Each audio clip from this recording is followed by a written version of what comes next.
한번 따라서 하십시다. 인내는 쓰고 열매는 달다. 인내는 쓰고 열매는 달다. 오늘 주제는 인내입니다.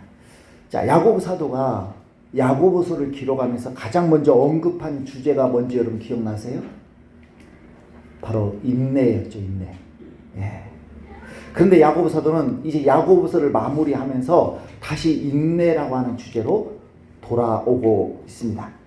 그 이유는 인내야말로 오늘 우리 성도들이 갖춰야 될 그 어떠한 중요한 덕목 중에 가장 중요하기 때문에.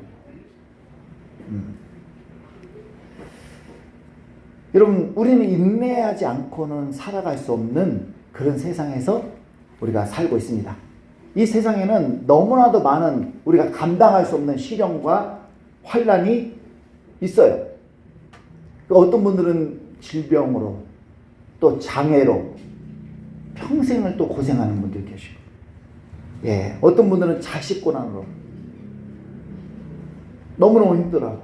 어떤 분들은 배우자 고난으로 결혼 한번 잘못한 것 때문에 평생 고난을 당합니다.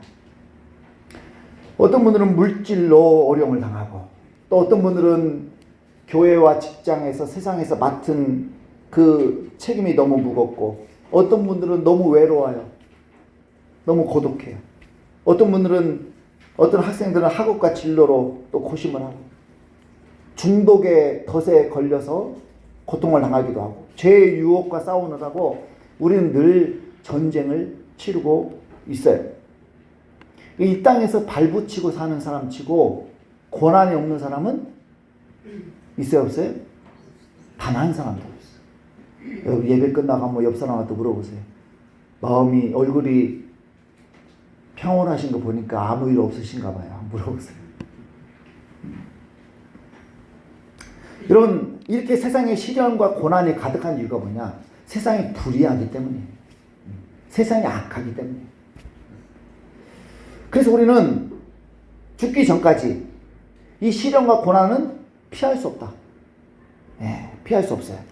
그래서 예수님은 요한복음 16장 33절에서 세상에서는 너희가 환난을 당하나 그랬어요. 세상에서 환난을 당하는 것은 당연한 거라는 거예요. 당연한 거.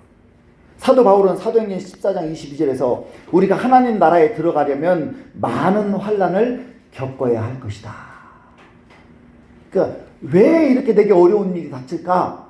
라고 했을 때 여러분, 당연하다고 생각하셔야 돼요. 당연한 거예요. 그거는 특별한 게 아니에요. 여러분, 누구나 다 당해요. 나만 어려움 당하는 거 아니에요. 다 어려움이 있어요. 여러분. 예, 그게 당연하다.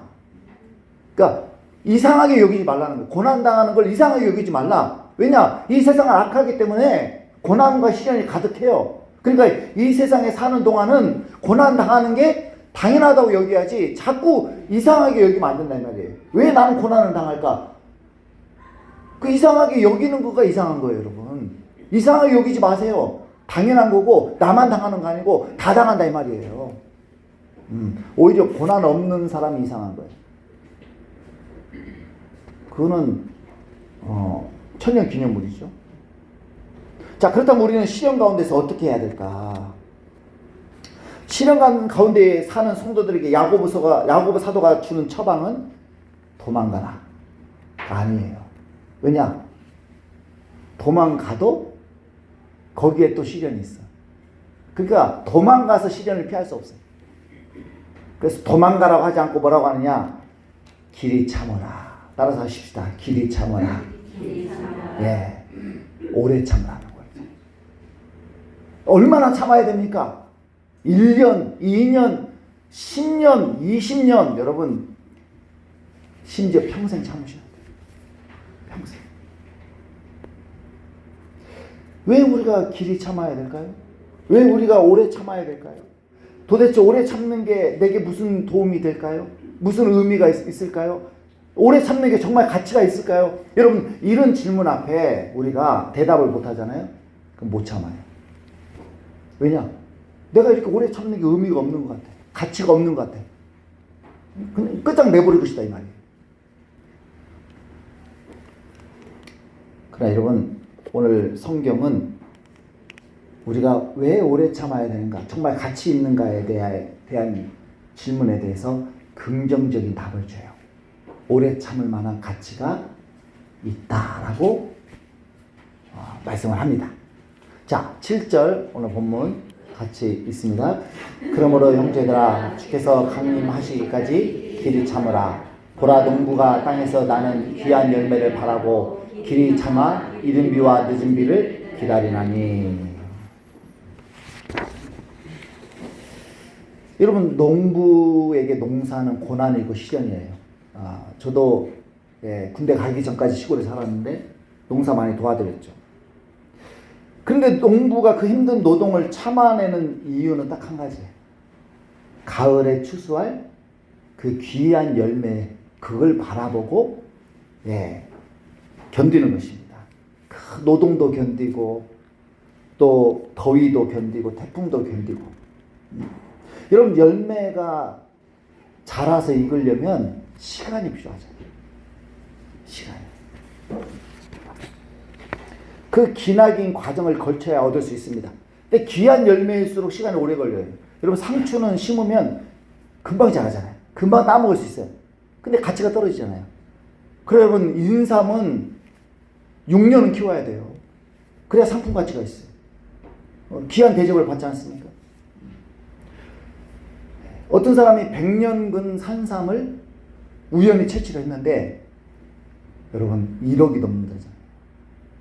100년근 산삼. 오래 기다릴수록 더 귀한 열매를 거두는 것이 자연의 이치예요. 빨리 얻으면 가치가 떨어지는 거예요. 오래 기다릴수록 더 가치가 올라간다. 이게 자연의 이치죠. 그런데 여러분, 오래 참는다고 무조건 귀한 열매를 맺을까요? 농부가 오래 참는다고 무조건 가을에 추수할 수 있을까요? 여러분, 그만큼 농부의 수고가 필요한 거예요. 그렇죠? 농부가 놀면서 귀한 열매를 맺을 수 없지 않습니까? 그러나 수고만으로 안 돼요. 적당한 때 내리는 이른 비와 늦은 비가 있어야 됩니다. 자, 이스라엘에서는 여러분 가을에 파종을 하고 봄에 추수를 해요. 우리와 반대입니다. 그래서 10월, 11월에 내리는 비를 이른 비라고 불러요. 그리고 3월, 4월에 내리는 비를 늦은 비라고 합니다. 그러니까 이른 비가 적당한 때 내려야 파종한 씨가 싹을 틔우고 뿌리를 내리고 자랄 수가 있는 거예요. 그리고 적당한 때 늦은 비가 내려야 곡식이 익어가고 열매를 탐스러운 열매를 맺을 수가 있는 것이죠. 자, 그런데 이 이른 비와 늦은 비가 적당한 때 내리지 않잖아요. 농부가 아무리 고생을 하고 수고를 해도 그 열매가 변변치 않게 되는 거예요. 근데 그 비를 농부가 자기 원하는 때 비를 내리게 할 수 있으면 얼마나 좋습니까?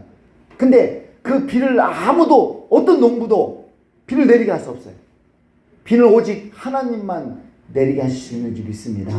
하나님만 관할하신 거예요. 그래서 하나님께서 적당한 때 비를 내려주실 때 농부가 풍성한 소출을 얻게 되는 거예요. 그래서 여러분, 귀한 열매는 농부와 하나님의 합작품이에요. 합작품. 자, 저와 여러분이 바라는 열매 여러 가지가 있겠죠. 그 중에 하나는 가족권이에요. 가족. 우리 가족들이 나처럼 예수 믿고 구원받고 천국 가는 거, 오늘 저와 여러분의 소원이죠. 근데 이 가족 구원의 열매는 저절로 맺어지지가 않아요. 농부처럼 우리가 가족들 마음에 복음의 씨를 뿌려 주셔야 돼요. 기회 있는 대로 가족들에게 예수님을 전해 주셔야 됩니다. 또 이걸로 끝나면 안 되고 가족들을 잘 섬기셔야 돼요. 가족들에게 모범이 안 되고 가족들에게 욕을 먹으면서 복음을 전하면 누가 믿겠어요? 그래서 우리가 가족들에게 잘 섬겨서 이게 잘 섬겨야 되는 것이죠. 그래서 부모님의 역할을 잘 감당하셔야 되고, 또 자녀는 부모님께 효도하셔야 되고, 형제들끼리 우애 있게 지내야 되고, 또 배우자의 역할도 잘 감당해야 남편 아내가 예수 믿는 것이지 예. 그래서 가족 구원이 가장 어렵습니다. 제일 어려운 게 가족 구원이에요. 모범을 보여줘야 되기 때문에 정말 오래 걸려요. 그냥 여러분, 내가 모범을 보여주고 내가 복음을 전한다고 해서 가족들이 주님께 돌아올까요? 그렇지 않아요. 하나님께서 이른 비와 늦은 비를 내려주셔야 가족 구원의 열매를 맺는 거예요. 여러분, 이른 비는 거듭나는 은혜예요. 하나님께서 성령을 보내셔서 가족들을 하나님의 자녀로 거듭나게 할 때 구원을 받게 되는 거예요. 늦은 비는 성장시키는 은혜입니다. 하나님께서 때를 따라 구원받은 우리 가족들에게, 자녀들에게 은혜를 내려주실 때 그 자녀들이, 가족들이 신앙이 자라고 성장을 하게 되는 것이죠. 이렇게 나와 하나님의 합작품이 가족구원이에요. 그래서 이 가족구원은 너무나 귀한 열매이기 때문에 쉽게 맺어지지가 않습니다. 참 어려워요. 네. 그래서 우리는 열심히 가족들을 섬기며 복음을 전해야 되고, 동시에 하나님께서 이른 비와 늦은 비를 내려주실 때까지, 다시 말하면 내가 섬기는 그 자녀가, 배우자가 그를 거듭나게 하시는 이른 비와 그를 성장시키시는 늦은 비를 하나님이 내려주실 때까지 인내하면서 기다리셔야 돼요. 내가 원하는 때 자녀들이 구원받으면 얼마나 좋아요. 내 마음대로 안 됩니다. 그거는 하나님이 결정하시는 거예요. 그래서 우리는 하나님이 하실 때까지 인내하면서 기다리면 그 나와 하나님의 합작품으로 귀한 가족 구원이 이루어진다라고 하는 거예요. 이 카일 윌슨 멕시코 선교사님 간증을 제가 며칠 전에 들었어요. 이분은 한국 사람으로 태어났지만 부모가 이혼하면서 미국으로 입양이 되어서 그곳에서 많은 어려움을 겪었습니다. 부모의 학대를 오랫동안 당하고, 또 학교 부적응자가 되고, 가출을 하고, 동네 조폭들과 어울리면서 못된 짓을 많이 했어요. 그리고 이제 세월이 흘러서 성인이 되고 이제 해병대에 들어가게 됐는데, 소개팅으로 지금의 아내를 만났습니다. 근데 딸이 질이 안 좋은 남자와 또 고아와 만난다라고 하는 사실을 알게 된 친정 엄마가 3일 동안 금식을 하면서 믿음의 친구들과 함께 작정 기도를 했어요. 그런데 하나님께서 아무것도 따지지 말고 그 아이를 받아줘라, 그렇게 응답을 하셨다는 거예요. 그래서 결혼을 허락을 하고 이제 결혼을 하게 됐는데, 결혼식 날도 신랑이 30분 늦었다는 거예요. 그렇게 속을 썩였다는 거죠.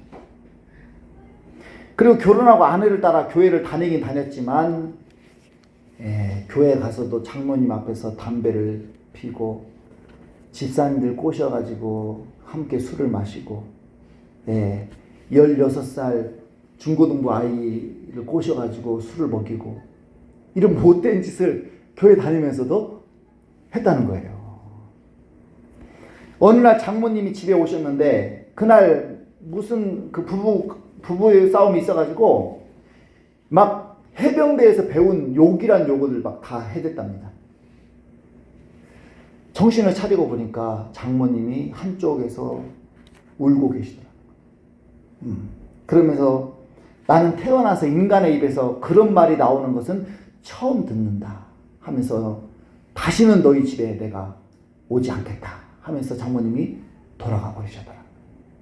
그렇게 이혼 위기가 찾아오고, 선교사님은 결혼의 굴레를 벗고 싶어가지고 비행기 표를, 이제 공항 가서 비행기 표를 끊어가지고 가버리려고 했어요. 그러니까 비행기 표를 이 버튼을 누르는, 비행기 표를 끊으려고 버튼을 누르는 순간 처음으로 기도하고 싶은 마음이 들더라는 거예요. 그래서 그 자리에서 무릎을 꿇고 태어나서 처음으로 기도라는 것을 해봤다고 합니다. 하나님 정말 계시다면, 네, 그렇게 좋은 분이라면 왜 내 인생을 이렇습니까?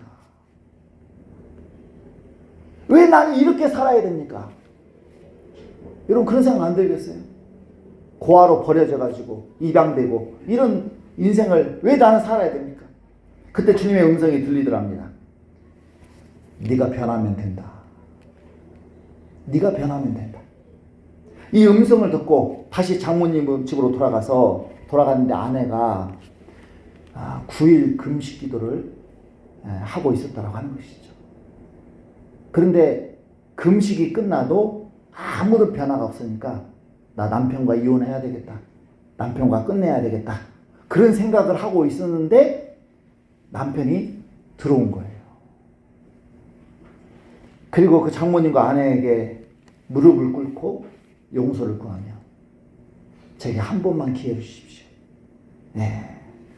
그러면서 화해하게 되고 그날부터 이제 정신 차리고 교회를 다니기 시작을 하고 하나님의 이른 비와 늦은 비를 맞으면서 조금씩 성장해서 나중에 뭐가 됐어요? 선교사님이 되시죠. 멕시코 선교사님.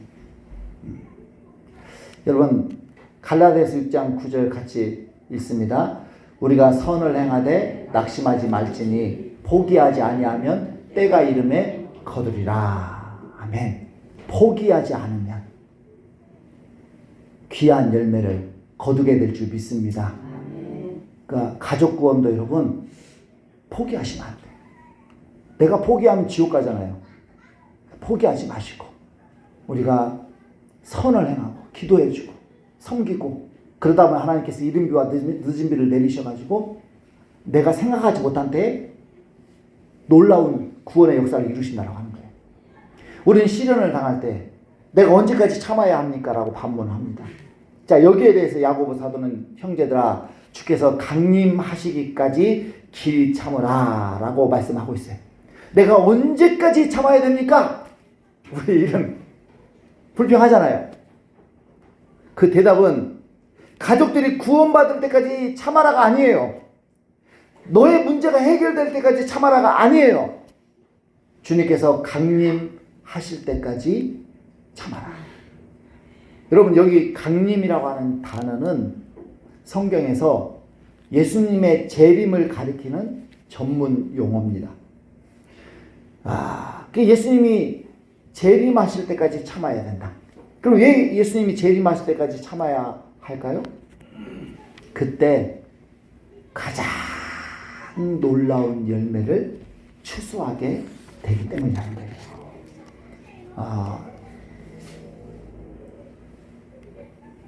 여러분 다 아시지만 우리 예수님은 십자가에 못 박혀 죽으시고 3일 만에 부활하셨어요. 그리고 하늘로 승천하시고 하나님 보좌 우편에 앉으셔서 만왕의 왕이 되셨어요. 그런데 그 예수님은 하늘로 올라가시면서 말씀하셨어요. 내가 다시 오리라. 다시 오리라. 자, 마가복음 13장 26절 있습니다. 그때 인자가 구름을 타고 큰 권능과 영광으로 오는 것을 사람들이 보리라. 예. 예수님께서 천사들과 함께 구름을 타고 큰 권능과 영광으로 이 세상에 다시 오신다는 거예요. 예. 자, 존 블렌처드라고 하는 사람이 이런 말을 했어요. 우리 같이 앞에 보고 읽겠습니다. 그것은 분명히 일어날 일이어서 신약에는 그 말이 300번 정도, 마태복음부터 요한계시록에 이르기까지 13절당 한 번씩 나온다. 그것은 뭘 가리켜요? 예수님의 재림은 분명히 일어날 확실한 일이어서 신약에서는 그 말이 몇 번 나온다고요? 300번 나온대. 마태복음부터 요한계시록에 이르기까지 이 300번을 계산해보니까 13절당 한 번씩 재림 이야기가 나올 정도로 신약에 많이 등장한다는 거예요. 그 어떤 진리보다 이 예수님의 재림에 대한 진리가 성경에 많이 강조가 되고 있어요. 그 이유가 뭐냐? 예수님의 재림은 반드시 일어날 일이기 때문이라는 거예요. 반드시 일어날 일이다. 네. 그럼 예수님 왜 오실까요? 추수하기 위해서 오세요. 추수하기 위해서. 자, 마태복음 13장 30절 있습니다.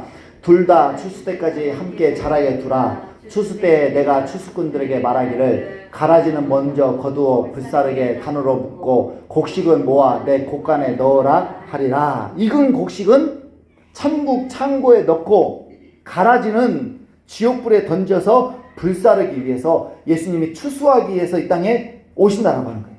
그리고 이때 저와 여러분의 구원이 완성이 된다라고 하는 것입니다. 여러분, 벼는요 추수하기 전까지 많은 위험에 노출되잖아요. 병충해로 있기도 하고 태풍에 쓰러질 수도 있고 서리와 우박에 상할 수도 있어요. 그러나 농부가 추수해서 곡간에 쌓으면 이제 안전한 거예요. 여러분. 저와 여러분은 세상의 논밭에서 자라는 곡식입니다. 우리가 추수되기까지 우리는 수많은 공격을 당하는 거예요. 문제 해결을 받는 게 끝나는 게 아니에요. 여러분, 문제 해결을 받아도 또 다른 문제가 터지잖아요. 병 고침 받아도 또 다른 병이 생기고요. 우리가 죽을 병에 걸려서 고침받아도 언젠가 죽어요. 우리가 이 땅에서 하나님의 은혜로 많은 구원을 받아도 그 구원은 일시적이고 불완전한 구원이에요. 네. 그러나 예수님이 오셔서 우리를 추수하시게 되면은 그때 우리는 이 세상의 모든 시련과 고난 가운데서 완전한 구원을 받게 되는 것이죠. 자, 요한계시록 21장 4절 읽습니다. 모든 눈물을 그 눈에서 닦아주시니 다시는 사망이 없고 애통하는 것이나 곡하는 것이나 아픈 것이 다시 있지 아니하리니 처음 것들이 다 지나갔음이로라. 예. 여러분, 눈물을 닦아준다고 해서 또다시 눈물 흘릴 일이 없습니까? 이 세상에는 눈물 닦아도 또 눈물 흘릴 일이 있어요. 예, 애통해도 또 애통할 일이 있고 곡해도 또 곡할 일이 있고 아픈 게 나와도 또 아플 일이 있지만 우리 예수님이 재림하셔서 저와 여러분을 추수하여 천국 창고에 데리고 가게 되면 그때부터는 이제 사망이 없어요. 애통하는 것이 없어요. 곡하는 것이 없어요. 아픈 것이 없어요. 모든 우리를 힘들게 하는 고난, 시련, 환난에서 완전히 구원을 받는 줄 믿습니다. 그래서 예수님 재림하시는 날이 가장 귀한 날인 거예요. 가장 귀한 날.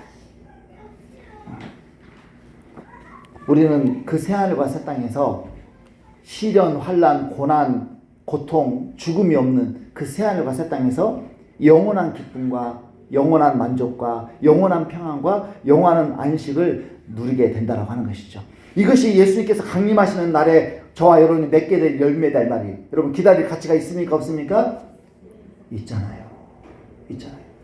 자, 8절 9절 같이 있습니다. 너희도 길이 참고 마음을 굳건하게 하라. 주의 강림이 가까우니라. 형제들아, 서로 원망하지 말라. 그리하여야 심판을 면하리라. 보라, 심판주가 문 밖에 서 계시니라. 여러분, 예수님의 재림이 가까워지고 있는 것 같아요, 아닌 것 같아요? 있는 것 같죠. 여러분, 자연 재해 보세요. 지구의 수명이 얼마 안 남았어요. 불신자들도 느끼는 거예요. 예수님의 재림이 정말 가까워왔다라는 걸 우리는 피부로 느끼고 있지 않습니까? 예, 그러면 우리는 마음을 강하게 먹고 참아야 된다. 그런데 우리가 시련 가운데 하지 말아야 될 일이 있어요. 서로 원망하지 말라고 말씀하고 있습니다. 우리는 고난을 당하면 자기 자신을 돌아보기보다는 자꾸 다른 사람을 원망하고 탓합니다. 그러니까 저도 보니까 제가 나중에 깨닫고 회개했어요. 제가 아버지 탓을 참 많이 했더라고요. 술 드시는 아버지, 가난한 아버지 잘못 만나가지고 내가 더 내 인생이 잘 될 수 있었는데 내가 이렇게 되었다 하면서 부모 탓을 많이 했는데 하나님이 깨닫게 하셨어요. 부모는 낳아준 것만으로도 감사해야지.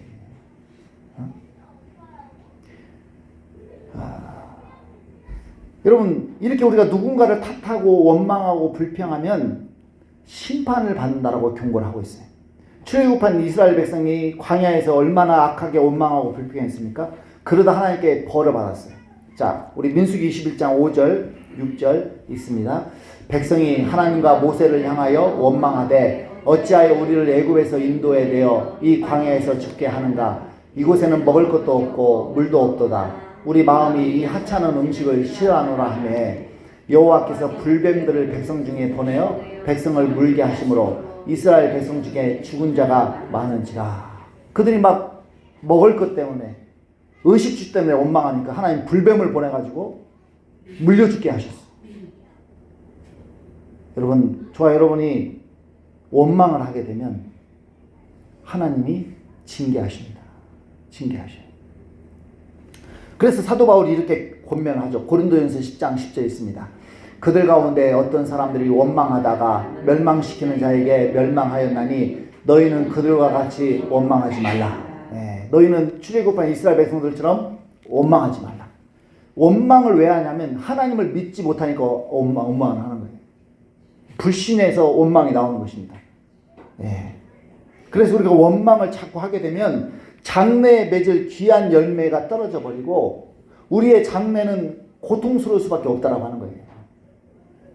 하나님께서 내가 지금은 힘들고 괴롭지만 하나님께서 합력해서 선을 이루실 줄 믿고 그 시련 가운데서 감사하라는 거예요. 감사하시길 축원합니다. 자, 10절 11절 있습니다. 형제들아 주의 이름으로 말한 선지자들을 고난과 오래 참음의 본으로 삼으라. 보라 인내하는 자를 우리가 복되다 하나니 너희가 욥의 인내를 들었고 주께서 주신 결말을 보았거니와 주는 가장 자비하시고 긍휼히 여기시는 이시니라. 아멘. 우리 얼마 전에 예레미야서를 읽었지만 예레미야서가 하나님의 말씀을 전한다는 이유 때문에 얼마나 많은 핍박과 어려움을 당합니까? 정말 지하 감옥에 갇혀서 굶어 죽을 뻔한 위험도 있고 칼에 맞아 죽을 뻔한 위험도 있고 감옥에 갇히기도 하고 정말 상상할 수 없는 끔찍한 그런 고난들을 당했는데 다 참고 견뎠어요. 우리도 그 선지자들을 고난의 모범으로 삼고 나만 당하는 고난 아니다. 믿음의 선조들이 다 이런 고난을 당했다. 나도 참아야 된다 하면서 견디라고 하는 것입니다. 그러면서 그 욥을 이제 그 애매한 고난을 받은 대표적인 사람으로 제시를 합니다. 그는 욥은 아무 정말 죄를 지은 적이 없는데 하루아침에 10명의 자식을 잃고 전 재산을 잃어버리고 건강까지도 잃었어요. 3종 세트를 다 잃어버렸어요. 이런 고난을 당하는 사람은 전 세계에서 거의 없죠. 하지만 욥은 끝까지 참고 견뎠습니다. 그랬더니 주님께서 욥의 인생 가운데 아름다운 결말을 주시지 않습니까? 우리 욥기 41장 10절 있습니다. 욥이 그의 친구들을 위하여 기도할 때 여호와께서 욥의 곤경을 돌이키시고 여호와께서 욥에게 이전 모든 소유보다 갑절이나 주신지라. 하나님께서 그가 가진 것보다 그가 잃어버린 것보다 갑절로 보상을 해주셨어요. 앤드류 모레이가 이런 말을 합니다. 같이 있습니다. 하나님은 때때로 왜 지체하시는가? 하나님이 지체하실 때마다 하나님 우리에게 갑절의 축복을 준비하고 계신다. 그러니까 내가 미워서 응답을 안 하시고 그게 아니라 응답이 더디다라고 하는 것은 더 좋은 걸 준비하고 있다는 뜻이에요. 그러니까 부모가 자식이 원하는 걸 바로 줄 수 있어요. 더 좋은 게 없을 때는 바로 줍니다. 그러나 더 좋은 게 있을 때는 야 좀만 기다려. 엄마가 아빠가 준비하고 있어. 그러면서 기다리게 만들잖아요. 하나님도 마찬가지예요. 그러니까 기도응답 빨리 받는 게 좋은 게 아니에요, 여러분. 기도응답 빨리 받으면요 안 좋은 걸 받아요. 기도응답이 늦잖아요. 그러면 좋은 걸 받는 거예요. 좋은 걸. 그래서 저와 여러분이 인내하고 견디기만 해도 갑절의 복을 받을 수가 있어요. 갑절의 복. 자, 앞에서 말씀드린 카윌 윌슨 선교사님의 간증을 하나 더 나누려고 합니다. 이분이 은혜를 받고 멕시코 선교사가 되어서 멕시코에서 어린이, 청소년, 대학생들과 함께 먹고 자면서 함께 생활을 하면서 그들을 양육을 하는데 하루는 13살 된 여자아이를 만나게 되었습니다. 이 아이는 미혼모에게 태어나서 버림받고 위탁센터를 오게 되었는데 애가 워낙 성격이 거칠다 보니까 무려 16군데의 위탁센터에서 버림을 받았다는 거예요. 16군데. 얼마나 성격이 거칠고 개팍하면 안 받아주는 사람들이 좀 받아줬다가 힘드니까 내보내고. 그래서 이제는 친모에게 가야 될 상황인 거예요. 아무도 안 받아주니까. 근데 그 친모는 전기도 없는 집에서 살고 또 낯선 남자와 사는데 이 낯선 남자에게 날마다 폭력을 당해가지고 그런 집인 거예요. 그런 집에 이 딸을 보낸다라고 하는 게 여러분 이게 되겠습니까? 그래서 이 선교사님이 이 사실을 알고는 받아줄 데도 없고 친모에게 보내면 안 되니까 결국은 답은 하나인 거예요. 이 선교사님이 자기 딸로 입양을 계획한 거죠. 근데 친모의 사인이 있어야 돼요. 그래서 친모에게 가가지고 내가 키울 테니까 제발 사인 좀 해달라고 어렵게 부탁을 해가지고 이분이 그 딸을 그 아이를 자기 딸로 입양을 했는데 이게 급하게 이루어지다 보니까 중요한 건 사모님께 얘기를 안 했다는 거예요. 사모님께 얘기를 안 하고 입양을 무슨 강아지 입양하는 것도 아니고 말이죠. 그리고는 집에 그 애를 데리고 집에 차로 가면서 그제야 전화를 했다는 거예요. 우리에게 딸이 하나 생겼다고. 예, 여자분들 받아주시겠어요? 사모님이 얼마나 기가 막혔겠습니까? 13살에 입양된 딸은 18살이 될 때까지 아빠, 엄마라고 하는 말을 한 번도 하지 않고 아줌마, 선생님, 목사님이라고 부르더라는 것이죠. 선교사님 부부는 최선을 다해서 돌봤지만 이 아이는 너무 힘들게 했다라고 하는 거예요. 거의 나중에는 파양 직전까지 갔다고 합니다. 그 사모님이 너무 힘들어하니까 딸을 데리고 이 선교사님이 은행을 갔다라고 합니다. 은행에 가서 이 딸이 이제 18살 성인이 되었으니까 딸의 이름으로 통장을 만들어주고 그 통장에 이제 이 선교사님이 딸에게 너는 우리를 부모로 인정하지 않을지 몰라도 너는 우리 딸이다. 딸은 부모의 재산을 상속받을 권리가 있다. 그러면서 선교사님에게 최근에 들어온 1만 달러가 있었답니다. 1만 달러. 그게 이제 전 재산인 거죠. 너는 그 오빠와 함께 50%를 너가 상속받을 수 있으니까 내가 네 통장에 5,000불을 넣어주겠다. 근데 멕시코에서는 5,000불이 큰 돈이래요. 그리고는 5,000불을 통장에 넣어주고는 네가 너가 이제 성인이 되었으니까 이 돈을 가지고 너가 독립을 해도 괜찮다. 그렇게 해도 너는 그렇게 해도 괜찮다. 해도 된다. 그렇지만 우리는 너가 우리와 함께 살기를 바란다. 예. 그랬다는 거예요, 여러분. 그리고 네가 진짜 우리 딸이라는 것을 좀 마음으로 알았으면 좋겠다. 그럼 어떻게 됐을까요? 딸이 독립했을까요?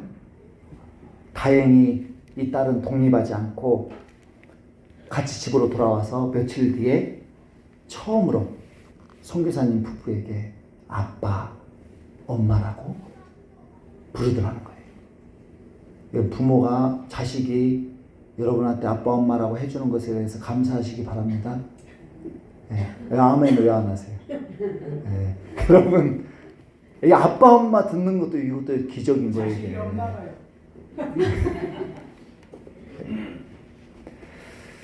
여러분, 그리고 그때부터 딸이 달라지기 시작했다는 거예요.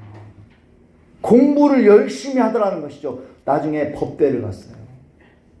여러분, 26살이 된 딸은 로펌에 다니며 변호사로 활동을 하고 있다고 합니다.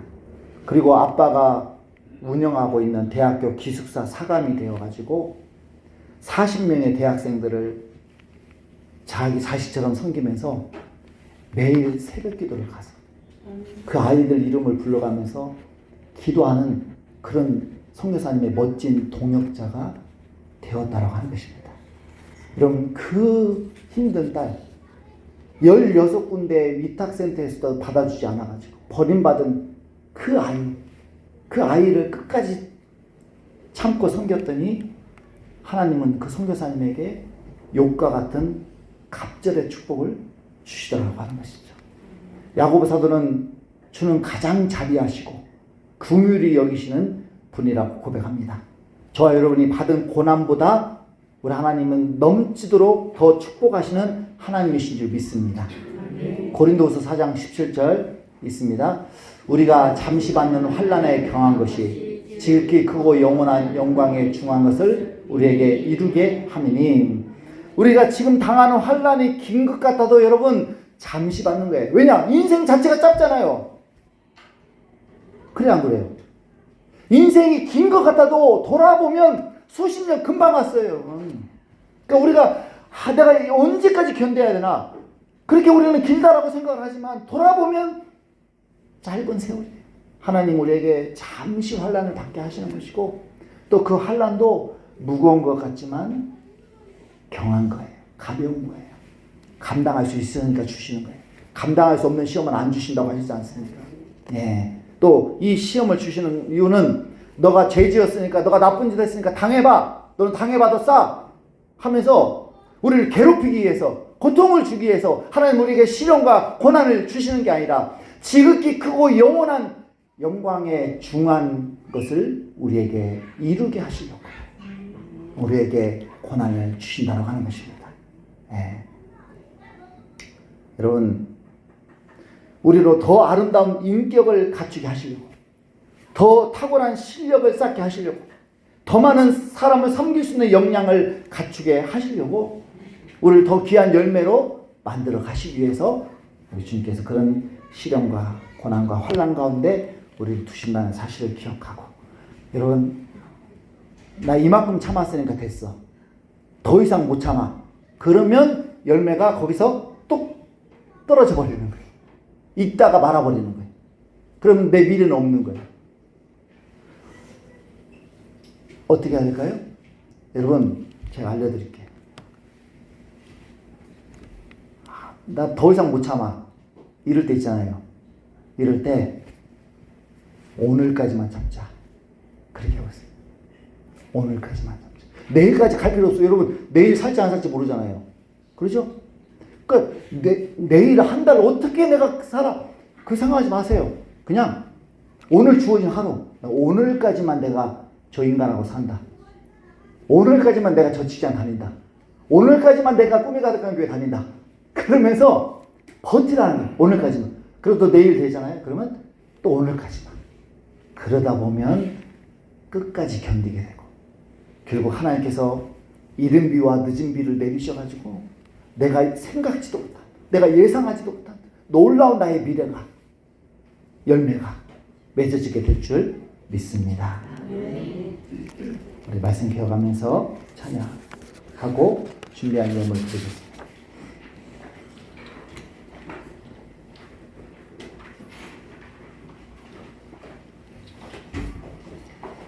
우리 하나님의 열심이라고 하는 찬양인데요. 오늘 그 설교 말씀과 가사가 많이 맞아가지고 이 찬양을 정했는데, 모르는 분들도 많고 또 찬양이 조금 어렵습니다. 그래서 여러분 가사의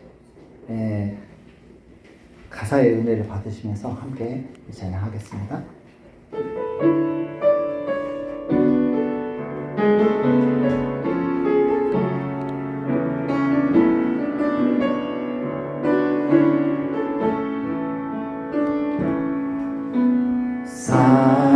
사랑하는 내 딸아,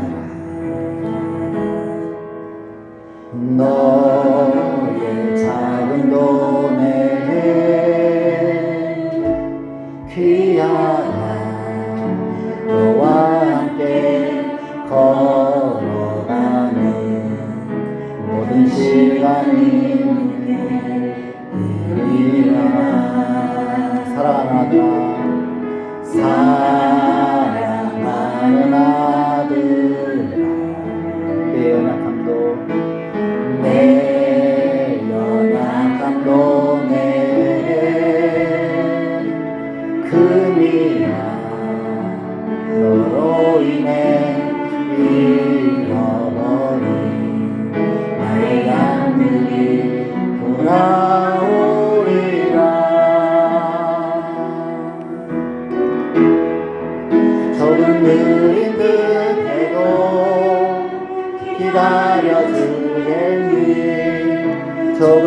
어린 듯해도 믿어질 수 있니? 내가 가는 길이 절대 헛되지 않으니 나와 함께 가자.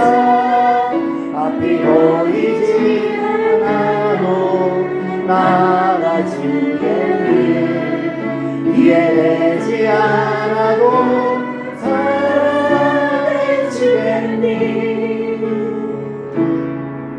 너의 눈물의 길도 잊지 않고 있으니 나의 열심으로 이루리라. 다시 한번 사랑하는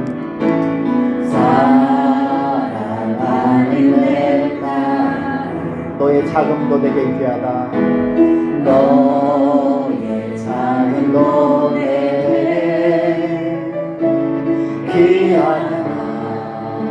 너와 함께 걸어가니 모든 시간이 내게 의미가. 사랑하는 아들아, 사랑하는 아들아, 내 연약함도 내게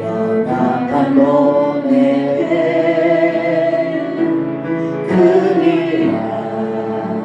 너로 인해 잃어버린 나의 양들이 돌아오리라. 조금 느린 듯해도 기다려주겠니? 조금 더딘 듯해도 믿어줄 수 있니? 내가 가는 그 길 절대 헛되지 않으니 너와 함께 가자.